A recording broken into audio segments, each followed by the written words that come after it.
What is up everyone, Starboard Wars back with another quick tutorial on how to do an SGC layout. So first thing we're going to do, I'm going to just go ahead and delete this. Let's start from scratch. First thing you're going to want to do, what I love about SGC is they offer you really high res photos of all your cards that you've had submitted. So under seller ready, I'm going to go to here. It's going to take you to a box folder. You find your order, and from there you download the cards that you want to download. I already have this card downloaded and saved onto my computer, so let's go back to Photoshop. And before we do that, let's go ahead and create the Slabmag frame. And I like to use this little square that applies the drop shadow. So let's just go ahead and start with making that first. I'm going to go ahead and turn this layer off. There's a million different ways to do this, but a quick way is create a new layer. Go up here to your marquee tool. You can do a square, I guess, rectangle tool. And let's create a square. So in the properties of this square, you can put a fill on it, stroke. Let's remove stroke, put a fill it with white. All right, next thing we're gonna do, center it up. It should snap to your grid. If you don't have that feature on, it's pretty easy to do. So I'm gonna double click on this layer and I'm gonna apply drop shadow. So these are my settings for my drop shadow. You can kind of go through here and change it up a little bit, but I keep mine pretty uniform. So alright, so now that we got this square made, drop shadow applied, let's focus on getting the white Slabmag in place now. So I'm going to go over to Slabmag, find the slab that you want to use, click on the front one, and right click, save image as. I'm going to save it. Let's go back to Photoshop.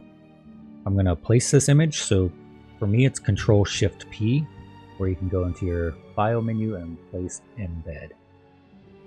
So let's go find white slab right here, hit enter. I'm going to go ahead and rasterize. So on the layer, right click, rasterize layer. There's a ton of different ways to do things in Photoshop. This is typically how I do it. I'll use my magic wand tool. I'll select this outer part first, go to select a mask, go to 3, hit OK on the smooth, hit delete. Let's do the same thing on the inside. Select the inside. Go to 3. Hit OK. Now Control D will get these what I call marching ants to go away.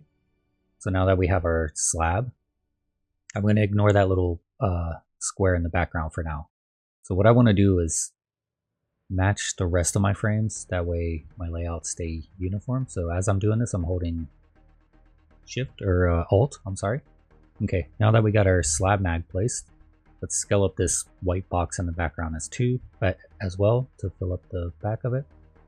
All right, you notice the top and bottoms are peeking out, so I'm going to hold the Shift whenever I drag it down. Shift whenever I drag it up. And let's also widen out this side, just enough so the corners aren't peeking out at the tops. All right. So that's good. Hit enter. Next thing we're going to do now is place the card. So Control-Shift-P. Let's go find the card. I have it saved under the order. There's the card. We'll place that card. Hit enter. What I like to do now is I'm going to sharpen it. So filter, sharpen, smart sharpen. I go to about 45. This is personal preference. So I'm going to hit OK. Now let's drag this behind the white frame. Grab this layer, drag it behind the white. I'm going to turn this one off. And I'll call this SGC white Slabmag. Drag that down just to keep the layers all together. So now what we're going to want to do is take the card and I'm going to hold the Alt and scale it down. I want a little bit of the frame to kind of show from the slab. Hit enter. I'm going to drag this top and bring it down. You'll also notice that it's a little lower on this top left for what we do. And it's in a little bit. You can see how the lines aren't. This side's pretty flush. So up here at the corner with my selection tool selected, which is just V, so I'll constantly go back to that tool a lot. So when you're over this corner, you hold the Control and you'll see how it changes. So holding Control, I grab it. And now let's bring that up to where the top is tight. And we'll also pay attention to that left side and try to get it flush as well. Okay. Still a little, needs to come in just a little bit. All right, let's hit enter. Now I'm going to do Control plus or minus to zoom out and center the card. I'm holding spacebar as I do that. Okay, so that's looking pretty good. I'm going to use my arrow keys, just kind of move it over to the left a little bit and down just a fraction. Try to get these edges flush all the way around. Okay, that looks pretty good. So now with the card like this, let's hit Control J, which is going to duplicate the layer. I'm going to drag one of these layers below that white frame that we made, the white square in the back. Now all we do is grab the card, hold the Alt key, and scale it up. This will be a personal preference on what you want to show as the background, so I'm going to do this all white, nice and clean. Bring it up a little bit, and that is looking pretty dope, so I'm going to hit enter. Alright, next thing, let's add a little blur. So I like to add a blur to mine, just on the background. So go to Filter, Blur, Gaussian Blur.